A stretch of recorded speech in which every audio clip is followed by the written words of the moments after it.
கலைஞர் தொலைக்காட்சி நேயர்களுக்கு வணக்கம். இன்னைக்கு இயக்குனர் இமயம் பாரதி ராஜா அவர்களை சந்திக்க போறோம். இவரை பத்தி எவ்வளவு பெருமையா உயரமா புகழ்ந்து சொன்னாலும் அது பத்தாதுங்க. ஏன்னா ஏற்கனவே எல்லாரும் இவரை புகழ்ந்துட்டே தான் இருக்காங்க. ஸோ நம்ம நிகழ்ச்சியை ஆரம்பிச்சிடலாம். வணக்கம் சார். வணக்கம். ஸோ உங்களுடைய திரைப்படம் அன்னக்கொடியும் கொடிவேந்தனும் இப்போ அன்னக்கொடியா நீங்க மாத்திருக்கீங்க. அந்த காரணம் தெரிஞ்சுக்கலாமா? ஒரு நாவலுக்கான தலைப்பு அது அன்னக்கொடியும் கொடிவீரனுங்கிறது கொஞ்சம் வித்தியாசமாக இருக்கும். இப்போ கிழக்கே ஊரில் போகும்போதெல்லாம் என்ன ஒரு மாதிரியாக இருக்க தலைப்புன்னு சொல்லுவாங்க. அன்னக்குடியும் கொடிவீரனுங்கிறது சொல்லும்போது என்ன ஆகுதுன்னா அன்னக்குடியும் அப்புறம் என்னமோ ஒரு கேஸாருன்னுவாங்க எல்லாரும். சரி, என்னதான் இருந்தாலும் கூட அன்னக்குடியும் கொடிவீரன் நான் என்ன தான் ஸ்டாம்ப் பண்ணி ஆடு கொடுத்து என்ன பண்ணால் கூட சொல்லுவதற்கு எளிமையாக அவங்க அன்னக்குடியும் அந்த என்னமோ இந்த வீரன் என்னமோ அப்படின்வாங்க. அப்படி ஒரு தடுமாற்றம் வரக்கூடாதுங்கிறதுக்காக வேண்டி சிம்பிளாக அன்னக்குடின்னு. Okay sir, super sir. அதாவது 1977 தமிழ் சினிமாவுக்கு 16 வயதிலே படம் மூலமாக நீங்கள் வந்தீங்க. இது எல்லாருக்குமே தெரிஞ்ச விஷயம்தான். பட் இன்னைக்கு வரைக்கும் கூட உங்களுடைய படங்களில் எல்லாமே சமுதாய பிரச்சனைகளை பிரதிபலிக்கிற மாதிரி இருக்கு. இப்போ இந்த அன்னக்கொடி திரைப்படம் எந்த மாதிரியான பிரச்சனைகளை பேசும்? நிறைய இதை பற்றி சொல்லிட்டேன். இப்போ கிழக்கே ஊரிலேயே நான் கம்யூனிட்டியை பற்றி வலிஞ்சு சொல்லலையே தவிர அதில் சொல்லியிருப்பேன். There is no lower community upper community. காதலுக்கு வேறுபாடே கிடையாது இந்த காலத்துலேயும். அது ஜாதி பார்த்து காதல் வருவதல்ல, மதம் பார்த்து காதல் வருவதல்ல, மொழி பார்த்து கூட காதல் வருவதல்ல. அது எப்படி பூ பூக்கும்னே சொல்ல முடியாது. ஸோ அந்த மாதிரி எவ்வளவோ விஷயங்கள் இருக்குது. நான் இந்த அன்னக்கொடியிலையும் அந்த பேஸில் தான் சொல்லியிருக்கேன். ஒரு காதல் ஜாதி மதங்கள் இப்போ அலையல்வையில் பார்த்துருப்பீங்க, அது டிஃப்ரெண்ட் ஃபார்ம். இது இப்போ கரண்ட்டில் நடக்கிறது ஒரு 60 வருஷத்துக்கு முன்னாடி நடந்த கதையை தான் நான் இப்போ சொல்லியிருக்கேன். ஒரு கிராமத்தில் ஒரு ரிமோட் வில்லேஜ், ரொம்ப ஒதுக்குப்புறமான ஒரு கிராமத்தில் எல்லா சடங்குகளும் இருந்த ஒரு கிராமம். இப்போ இல்லை, அதை நான் சொல்லியிருக்கேன். காதலுக்கு இப்போ நான் அலைகளிலேயே ஒரு டிஃப்ரெண்டாக சொன்னேன், இதில் வேறு மாதிரி சொல்லியிருக்கேன். இப்போ கரண்ட்டில் பிரச்சனை கூட இருக்குது. என்ன பொலிட்டிக்கலாகவும் பேசிகிட்டு இருக்காங்க. ஒரு ஜாதிவாரிகள் அதிகமாகி இந்த காதலுக்கு ஜாதிய கூறுபாடுகள் அதிகமாகி ரொம்ப விதர்ப்பமாகலாம் போயிட்டுருக்கு. இந்த நேரத்தில் இதை நான் அழுத்தமாக சொல்லியிருக்கேன். ஒரு காதலை உங்களுடைய திரைப்படங்கள் பார்த்தீங்கன்னா பெரும்பாலும் பெண்களின் கதாபாத்திரங்களை மையப்படுத்தி இருக்கும். ஸோ அன்னக்கொடி படமும் அப்படிதான் எனக்கு தெரியுது. ஸோ இந்த அன்னக்கொடி யாரு, அவங்கள சுற்றி நடக்கிற பிரச்சனைகள்லாம் என்ன, பேக்ரவுண்ட் என்னவா இருக்கும்? ரொம்ப நாள் என்னுடைய படங்களில் ஹீரோயின் ஓரியன்ட்னுவாங்க எல்லாருமே சொல்லுவாங்க. ஏன்னா நான் எந்த ஹீரோவுக்கும் கத்தி அருவாளை பெருசாக கொடுக்கறதில்ல, துப்பாக்கி கொடுக்கறது பழக்கம் இல்லை. ஒரு ஹீரோவாக இருப்பான், ஹீரோயினாக இருப்பாங்க. அழகியல் உணர்ச்சி ஜாஸ்தி பெண்களுக்கு. உணர்வுபூர்வமாக நீங்கள் அதை கொண்டு வர. இப்போ பெரும்பாலும் என்னுடைய படங்களில் ஹீரோயின் தான் கொஞ்சம் டாமினேட்டிங்காக இருப்பாங்க. அது காரணம் என்ன, அம்மா மேலே வச்ச ஒரு பாசம் எனக்கு, ஒய்ஃப் மேலே, காதலி மேலே, பூக்கள் மேலே, மேகத்தின் மேலே, அருவியின் மேலே, எது அழகோ அது ரொம்ப பாதிக்கும் பொழுது அதை கொஞ்சம் எலிவேட் பண்ணி விட்டுரும். இதுதான் வேறு ஒன்றும் காரணம். Okay sir. ஸோ உங்களுடைய இன்டர்வியூ நாங்கள் நிறைய பார்த்துருக்கோம். நீங்கள் முதல்ல கதையை எழுதிருவீங்க, அதுக்கப்புறமா அதில் இருக்க ஒவ்வொரு கதாபாத்திரத்தையும் கன்சியூவ் பண்ணிவிட்டு அதுக்கேற்ற மாதிரி ஆர்டிஸ்ட்டை செலக்ட் பண்ணுவீங்க. ஸோ அன்னக்கொடி படத்தில் இருக்கிற கதாபாத்திரங்களுக்கு எப்படி ஆர்டிஸ்ட்டை நீங்கள் செலக்ட் பண்ணீங்க? இந்த அன்னக்கொடி படத்துக்கு எப்படின்னா ஆரம்பம் வேறு மாதிரி இருந்தது. ஒரு கதை அதில் வெவ்வேறு களம் இருந்தது. அதுக்கப்புறம் சில சந்தர்ப்பத்தில் அதை ஃபுல்லாக மாற்றிட்டேன். மாற்றினதுக்கப்புறம் அதுக்கு ஒரு பையன் வேணும். இது ரொம்ப ரிமோட் வில்லேஜில் ஆடு மேய்க்கிற ஒரு பையன், ஆடு மேய்க்கிற ஒரு பொண்ணு. காதல் அறிவுபூர்வமாக இல்லை, அவன் என்ன சொல்லிட்டான். ஸோ இவங்களுக்கு ஒரு ஆள் ஏற்கனவே நடித்த முகம் இருந்தான்னா கஷ்டம் மெரிச்சா. அதனால் ஒரு புதுசு வேணும்னு ஒரு பையனை பிடிச்சேன். I know him from childhood. ஆமாம், குழந்தையிலேருந்து தெரியும். லக்ஷ்மணன் அவங்க தாத்தா தலைமையில் தான் முதல் முறையாக நாடகமே போட்டிருக்கேன் நான். ஏன்னா முதல் நாடகமே அவங்க தாத்தா தலைமையில். ஒரு நல்ல ஒரு பாரம்பரியமில்ல ஒரு குடும்பம். இவங்களுக்கு சினிமாவுக்கு சம்மந்தம் இல்லை, அதோடு முடிஞ்சு போச்சு. அதுக்கப்புறம் அந்த பையன் இந்த வீட்டுக்கு போகும்போது வரும்போதெல்லாம் அவன் உறுத்திக்கிட்டே இருந்தான். கற்பாக அழகாக இருப்பான், லட்சணம். ஏன் இந்த கேரக்டர் வரக்கூடாதுன்னு சொல்லி கேட்குட்டா அவன் ஷாக் ஆகிட்டான் அந்த பையன். போங்க அங்கிள் விளையாடாதீங்க. நமக்கு never think about cinema. Is cricket player. E study இந்த காலேஜ் கிரிக்கெட் பிளேயர். அவனுக்கு நினச்சி கூட பார்க்கல. நீ பேசாமல் நான் சொல்கிறேன்னு அவங்க அப்பா அம்மா கொஞ்சம் அப்ஜெக்ஷன்னுங்க. அதையும் கன்வின்ஸ் பண்ணி கூப்பிட்டு போயிட்டேன். போனதுக்கப்புறம் மெர்ஜ் ஆகிட்டான் உள்ள. He get in involve. அது மாதிரி. ரெண்டாவது இந்த பெண்ணை வந்து கோவில் பார்த்துருப்பீங்க, வித்தியாசமாக ரொம்ப. நான் நேரில் பார்க்கும் போதெல்லாம் இந்த பொண்ணு கோவில் பார்த்த பொண்ணுக்கு இதுக்கு ரொம்ப வித்தியாசம் உண்டு. கோவிலில் ஃபுல் மேக்கப் போட்டு அப்படி நேரில் பார்க்கும்போது ஒரு சின்ன அழகு இருந்தது. எனக்கு மேக்கப் போட்டால் பிடிக்காது. உங்களை சொல்ல நினைக்கிறேன் நான் போடல சார்.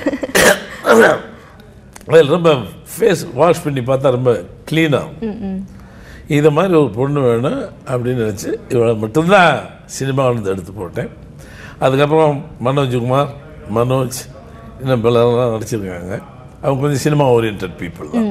பட் நீங்கள் பார்க்காத மனோஜ், நீங்கள் பார்க்காத மனோஜ்குமார், நீங்கள் பார்க்காத கார்த்திகா எல்லாம் வித்தியாசமாக இருப்பாங்க லட்சுமி. Okay sir. நீங்களே ஏன் இதை செலக்ட் பண்ணுங்கிறது படம் பார்த்தா உங்களுக்கு தெரியும். கார்த்திகா அவங்களுடைய நடிப்பை இந்த கதாபாத்திரத்துக்கு எந்த அளவுக்கு ஃபுல்ஃபில்லாக வெளிப்படுத்தியிருக்காங்க?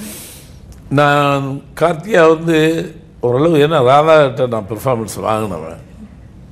இந்த பொண்ணு அதில் பாதியாவது செய்யலாம், செய்ய வைக்க முடியும் அப்படின்னு முதல்ல கூப்பிட்டு போய் கல் முள்ளில் ஏற்றி 2 நாளைக்கு நல்லா வெயிலில் காய விட்டேன்.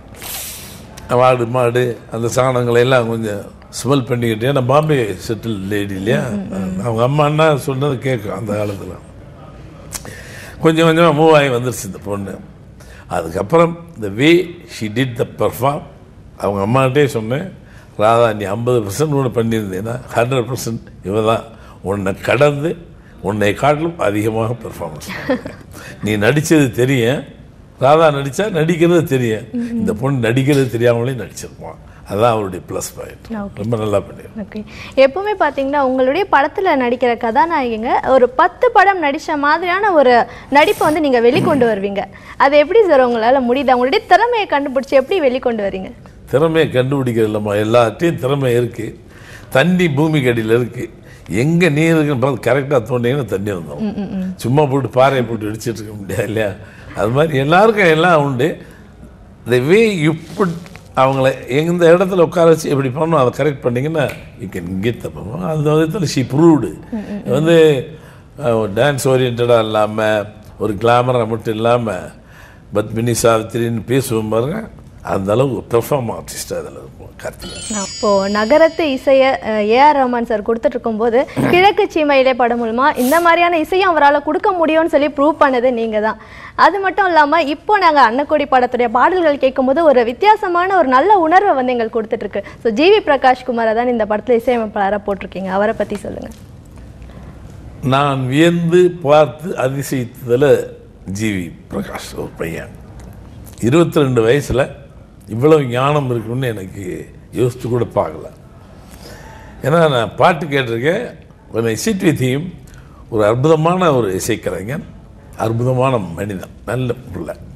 இப்போ இளையராஜாவுக்கு அந்த காலத்தில் அவன் சின்ன வயசுலேருந்து அவன் ரொம்ப இதாக வந்து பிரமாதமான அதை நான் ஆச்சரியப்பட்டிருக்கேன். அப்போ அது எங்கள் ஃபோக் தெரிஞ்சு, நாட்டுப்பாடல்கள் தெரிஞ்சு, வாழ்க்கை முறை தெரிஞ்சு, அடிமட்டத்திலிருந்து அடிபட்டு மேலே வந்ததுனால உணர்வுகளை ஈஸியாக வெளிப்படுத்த முடியும். சிட்டி ஓரியன்ட் பாய் ஜிவி. இவனுக்கு எப்படி ரஹ்மான் வந்து கிழக்கு சீமையும் கருத்தமாக பார்த்தீங்கன்னா அன்பிலீவபிளாக போட்டிருப்போம். இவங்க டின் நோ அபவுட் த வில்லேஜஸ்.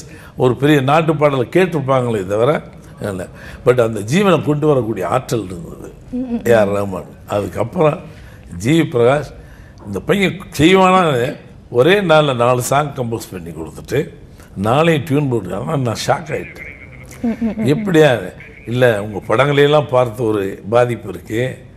நாட்டு பாடல்களை நான் கேட்டிருக்கேன். அது மட்டும் இதை எப்படி மிக்ஸ் பண்ணி கொண்டாடணும் அப்படிங்கிறது பண்ணி ரொம்ப அற்புதமாக பண்ணான். இந்த வயசில் கொஞ்சம் அதிபுத்திசாலி, அதிக திறமை உள்ள ஒரு பையன். Okay sir. ரீ ரெக்கார்டிங்கில் வந்து எந்த அளவுக்கு அவர் பர்ஃபார்மன்ஸ் கொடுத்துருக்காரு? நீங்கள் படம் பாருங்க, படம் பேசும். அதான் ரீ ரெக்கார்டிங் தான் என் படங்களில் பெரும்பாலும் என்னுடைய படங்களில் 50% ரீ ரெக்கார்டிங் தான். என் படங்களை பேச வச்சது இளையராஜா, அதுக்கப்புறம் ரஹ்மான் பேச வச்சுருக்கேன், அதுக்கப்புறம் this boy he makes to speak. Okay sir. உங்களுக்கும் கவிஞர் வைரமுத்து அவர்களுக்கும் வயசாயிடுச்சு, ஆனா உங்க காம்பினேஷன்ல வர எழுத்துக்கள் பாத்தீங்கன்னா இன்னமும் இளமையாவும் அருமையாவும் இருக்குது. அதை எப்படி சொல்லுங்களேன்? எப்படி நீங்க வயசாச்சுன்னு எங்களுக்கு சொல்லணும்? வயது வந்து எண்ணங்களுக்கு கிடையாது. ஒரு நல்ல எழுத்தாளனுக்கு எழுத்து என்ன கிளண்டு போயிடுமா என்ன? நல்ல கலைஞன் படைப்பு என்ன தளர்ந்து போயிடுமா என்ன? உருவங்கள் வேண்டாம் எங்களை முதிர்ச்சி அடைவதுனால உள்ளே பசுமையான ஒரு சிந்தனை இருக்கு இல்லையா, அது இந்த இளமையை விட்டு வரவே வராது. இந்த படம் பார்த்தா தெரியும், இந்த வயசுலையும் பாரதி ராஜா காதலை இந்த ஆங்கிளில் சொல்லுவாரா? You can find out. Selvaraj, Rajeshwar, Manivannan, Bhagyaraj இவங்களுடைய கதையெல்லாம் ஒரு படமாக எங்களுக்கு வந்து நீங்கள் கொடுத்துருக்கீங்க. அந்த வரிசையில் இப்போ வந்து கலைஞர் கூட சேர்ந்து முதல் மரியாதை அப்படின்ற ஒரு சீரியல் நீங்கள் இயக்கிட்டு இருக்கீங்க இல்லையா, இந்த எக்ஸ்பீரியன்ஸ் உங்களுக்கு எப்படி இருக்கு? இப்போ நம்ம சின்ன வயசுலேருந்து அண்ணாந்து பார்த்து வியப்பு இது ஒன்று, எம்ஜிஆர் இருக்கார், ரொம்ப வியந்து வந்தோம். சிவாஜி அடடா அப்படின்னு சிவாஜியை வச்சு ஒரு படம் பண்ணுறதுங்கிறது சாதாரண விஷயம் இல்லை. நாமெல்லாம் மண்ணில் உட்காந்து பார்த்த காலத்தில் இருந்த மிகப்பெரிய கலைஞன். எனக்கு வாழ்க்கையில் ஒரு பதிவு வேணும், அவங்களுக்கு இனிமேல் மரியாதை தேவையில்லை. அந்த பதிவுக்காக தான் சிவாஜியோட மிக பிரமாண்டம். கலைஞர் இந்த மண்ணில் கிட்டத்தட்ட 50-60 ஆண்டு காலமாக அதுக்கு மேலேயே இலக்கியத்தை தமிழை தன்னை வச்சுட்டு நம்மெல்லாம் இப்படி பார்த்த காலம் உண்டு கலைஞரை. இன்னைக்கு கலைஞர் கூட உட்கார்ந்துருக்கோங்கிறது அன்பிலீவபிள். ஏன்னா அவர் நான் மேடைகளில் அந்த காலங்களில் நான் கீழே மண்ணில் உட்காந்து மேடையில் அவர் பேசுகிறத கேட்டிருக்கேன். கலைஞர் வருகிறார் அப்படின்வாங்க. அவரோடு சேர்ந்து அவர் படைக்காத படைப்பு கிடையாது. அவரோடு சேர்ந்து செய்கிறதுக்கு ஒரு சின்ன வாய்ப்பு கிடைக்கிறதுங்கிறது பெரிய விஷயம். எப்பயோ எழுதின கதை தான் இது. அவருடைய சுருளி மலைன்னு ஒரு அற்புதமான கதை எழுதியிருக்கார். கதாபாத்திரங்கள்லாம் ரொம்ப யதார்த்தமாக இருக்கும். இதை என்னை நான் செய்யணும்னு நினைக்கும் போது கலைஞரோட என் பெயர் வருவதே பெருமையாக கருதுனேன். ஏன்னா பெரிய இலக்கியவாதி, அரசியல்வாதி என்பது வேறு, பெரிய இலக்கியவாதி, பெரிய கலைஞர். அதோடு பாரதிராஜா பேர் வர்றது ஒரு பெரிய அனுபவம், எனக்கு நல்ல ஒரு பதிவு. நான் எப்படி இதை காப்பாற்றுறதுங்கிற கவலையில் தான் பிறகு. ஏன்னா அவருடைய எழுத்து ஊரறிஞ்ச விஷயம். அந்த எழுத்து படைப்பை பாரதிராஜா எந்த ரூபத்தில் கொண்டு வருவாங்கிறது இன்னொரு எதிர்பார்ப்பு. அதை காப்பாற்றுறதுக்கு போராடிட்டு இருக்கேன். அது மட்டும் இல்லாமல் நான் படப்பிடிப்புக்கு போகும்போது கேமரா கொண்டு போக மாட்டேன், கண்ணனுடைய கண்களை தான் வந்து நம்பி போகிறேன் அப்படின்ட்டு நீங்கள் சொல்லி நாங்கள் கேட்டிருக்கோம். இந்த படத்துடைய ஒளிப்பதிவாளர் இவங்களை பற்றி சொல்லுங்கள். கிட்டத்தட்ட மோர் தென் 30 years கண்ணன் சார் தான் எனக்கு கேமராமேன். அதுக்கு முன்னாடி நிவாஸ். அதுக்கப்புறம் நான் யாரோடையும் அதிகமாக வேலை செய்யலை. கண்ணனுக்கு அப்புறம் புதிதாக இந்த தலைமுறை சார்ந்த, ஏன்னா இது ஒரு டிப்பிக்கல் இது. அதனால் எனக்கு நான் ஓய்வு கொடுக்கல, என் கேமராமேன் கொஞ்சம் ஓய்வு கொடுத்துட்டு நான் ஓய்வு எடுக்காமல் ஒரு புதிய கேமராமேன் போட்டேன்.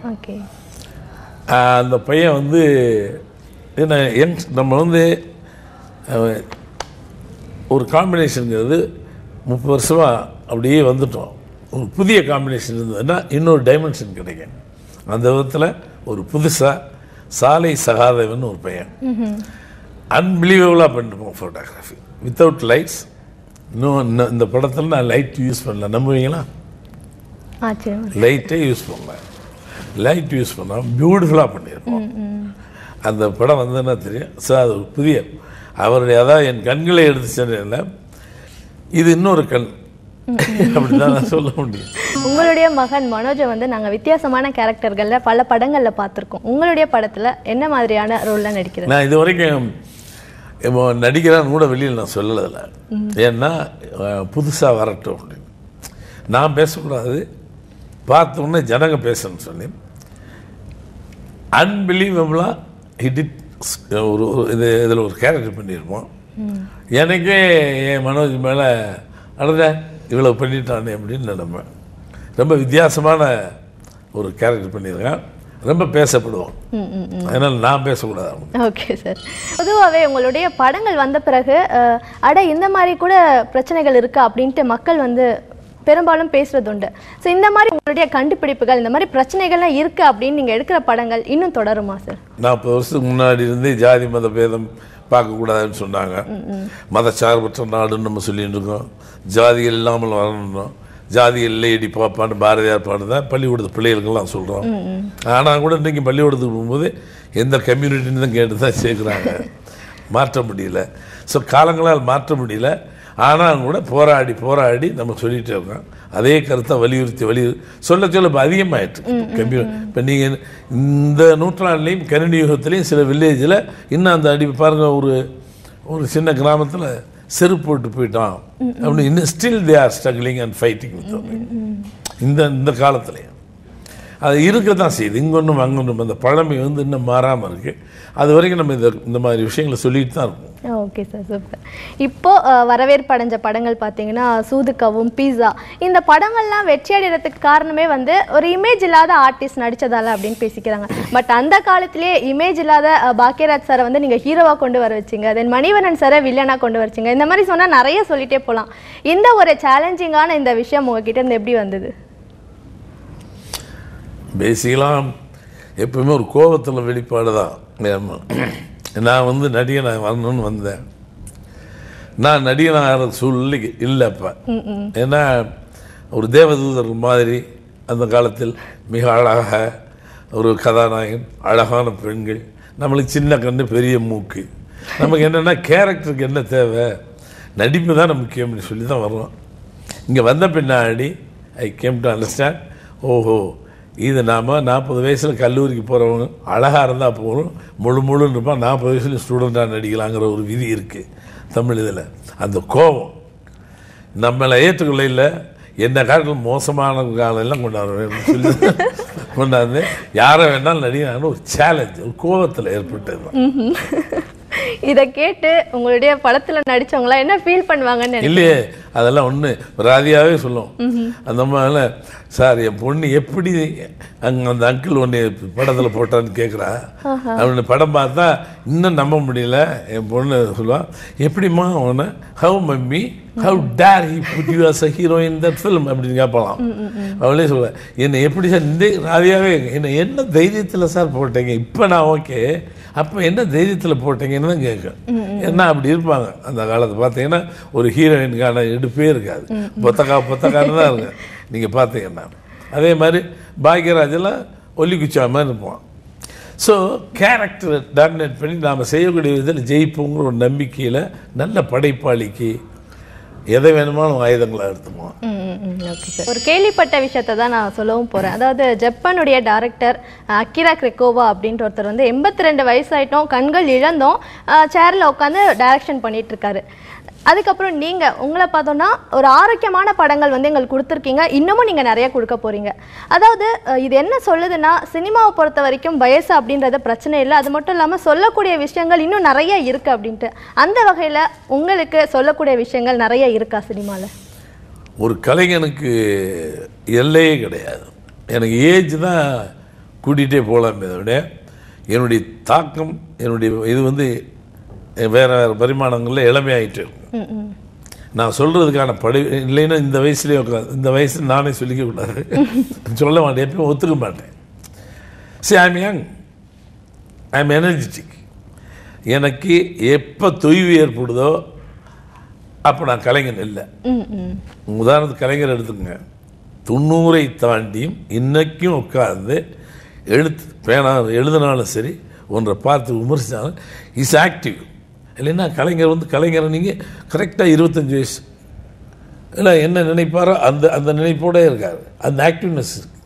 அது இல்லைன்னா கலைஞர் பெரிய மனுஷன் ஓல்டு ஆகிட்டார்னுவோம். நம்மளை அவர் ஓல்டுன்னு இன்ன வரைக்கும் யோசிக்க வைக்கலை 90லேயும். அது மாதிரி நல்ல கலைஞன் அவனுக்கு வயசு கிடையாது, கடைசி வரைக்கும். சத்யஜித் ரே டில் த லாஸ்ட் மூமெண்ட் வரைக்கும் கேமராவில் உட்காந்து தான் போனார். இன்றைக்கி பரதன் கடைசி நிமிஷம் வரைக்கும் உட்காந்தோம். அவன் தான் கடைசி நிமிடம் கேமரா முன்னாடி உட்காந்து 2 பேரை பெர்ஃபார்ம் வாங்கிட்டு இருக்கும்போது கூட மூச்சு போகலாம். அவன் தான் உண்மையான கலைஞன். அது வரைக்கும் பண்ணிகிட்டே இருக்கும். கண்டிப்பாக சார். அதாவது ஒரு கலைஞன் என்ன மாதிரி இருக்கணும், என்ன மாதிரி விஷயங்கள் இதில் சார்ந்திருக்கு அப்படின்ட்டு நிறைய விஷயங்கள் எங்களுக்கு சொல்லியிருக்கீங்க. அது மட்டும் இல்லாமல் அன்னக்கொடி இந்த படத்தை பற்றி பல விஷயங்கள் எங்களுக்கு தெரியாத விஷயம் இந்த நிகழ்ச்சி மூலமாக எங்கள் ஸ்டுடியோக்கே எங்கள் கூட நீங்கள் ஷேர் பண்ணதுக்கு மிக்க நன்றி சார். நன்றி, வணக்கம். என் இனிய தமிழ் மக்களே, இப்படி ஒரு வாய்ப்பு கொடுத்த கலைஞர் தொலைக்காட்சியின் நிர்வாகிகளுக்கும் ஊழியர்களுக்கும் நேயர்களுக்கும் என் பணிவான வணக்கம். நன்றி.